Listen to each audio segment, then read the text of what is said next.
My name is Cesar Swartz, and I'm a designer at LEGO, and I designed the LEGO Ideas treehouse. You have a base that represents a bit of landscape, and on one side you have a little stream with some vegetation and some mushrooms, and then on the other side you have a table and some benches. You also have a bonfire and a pot, so the family that lives on the treehouse can cook some meals. And then of course you have the tree, and on top of that tree you have 3 huts or cabins. The first one is accessible by stairs, and it consists of the main bedroom. Then you have the second one, which is a bathroom, and finally you have the third one, which is a kid's room with a little balcony.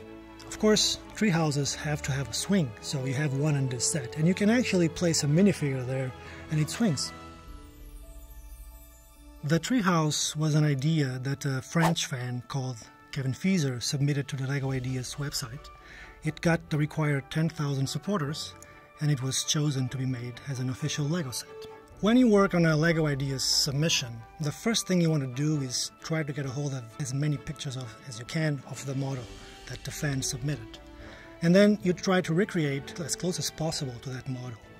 But of course you have to take into consideration that LEGO has high quality standards, so you are constantly changing and tweaking and improving the model. Things like the stability of the model. Is the build flow adequate? What colors can you use here and there? Can I add some playability to the model? So all those things are very important when you design a set.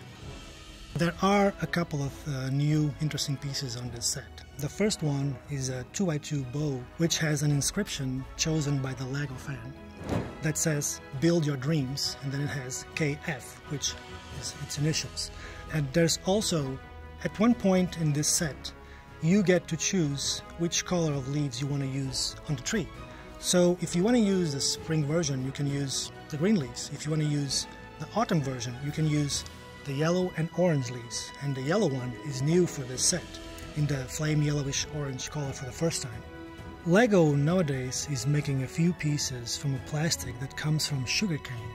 And in this box, you get 4 pieces. As you build the set, you can discover a few Easter eggs and hidden things. If you remove the top of the bed in the main bedroom, there's a pair of scissors underneath. And that's a reference to the fan designer profession, because he's a hairdresser. There's also a map between the bunk beds on the kids' room, and that might lead to a treasure. I don't know, it might. You have to look for yourself. There's also a Microscale Ship-in-A-Bottle, which is obviously a reference to the LEGO Ideas Ship-in-A-Bottle. And there's a last one. Before I joined LEGO as a designer, I built a couple of medieval houses or cottages, and I have a microscale one also in the kids' room representing a little toy. I have made at least 8 or 9 different iterations of this model, different sizes, different shapes, different bases, different colors, until I was happy with the almost final result. And there were, of course, countless little tweaks and changes here and there, just to make sure that the final product would be as good as possible. It's the biggest LEGO Ideas set so far, with over 3,000 pieces. It's also the LEGO set so far with the biggest amount of leaves in one set. So you get 179 leaves in 5 different colors. It's also a very detailed model, so no matter from where you look at it, you have little things, little details all over. When I was a kid, I always wanted to have a tree house, but that sadly was not possible. So being able to build a tree house out of LEGO bricks, it's kind of a callback to my childhood when anything seemed possible.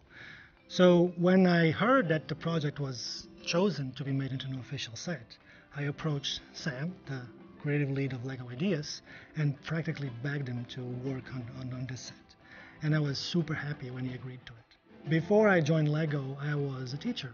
I don't have a design degree at all, but I do have a big passion for LEGO, and that's one of the most important things when applying for this job. My advice for anybody that wants to be a LEGO designer is, of course, keep building, build as much as you can. Build the sets, learn the system, get to know how the bricks connect and so on, but try to build your own things. Try to build what you're passionate about. It's never too late. Don't ever give up, because we have people from all ages. Usually when I tell somebody what I do, the first reaction is like, wait, is that a job? What is it that you do exactly? And then I explain to them that I play with Lego bricks every day, all day. And then usually their reaction is, oh wow, that's awesome. So yeah, I think if you love Lego, being a Lego designer is the best job in the world, hands down.